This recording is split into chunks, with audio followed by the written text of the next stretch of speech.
ધાંગધ્રા ખાતે ઇન્ડિયા ગઠબંધનના લોકસભાના ઉમેદવાર ઋતિકભાઈ મકવાણા ધાંગધ્રા પધાર્યા હતા. રામબોલ મંદિર બાપુના આશીર્વાદ લીધા હતા. ત્યારબાદ ગ્રીન ચોક ખાતે હરપાલ દેવના દર્શન કર્યા હતા. પછી શક્તિ માતાના મંદિરે ગયા હતા. ત્યારબાદ રોકડિયા હનુમાનને દર્શન કર્યા હતા, ત્યાં આશીર્વાદ લીધા હતા.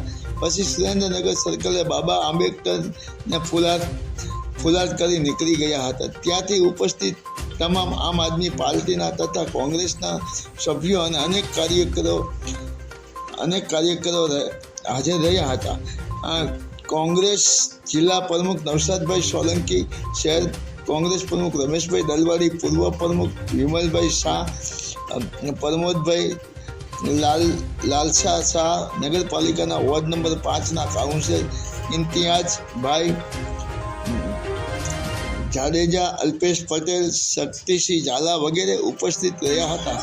આપમાંથી ધાંગધ્રા શહેર પ્રમુખ ગુલજાર વડાજાણી, ગૌતમભાઈ મેવાડા, સુખદેવભાઈ દલવાડી અને ભવાનભાઈ પટેલ, પંકજભાઈ પટેલ વગેરે ઉપસ્થિત રહ્યા હતા. આપના સહારે ગુલજાર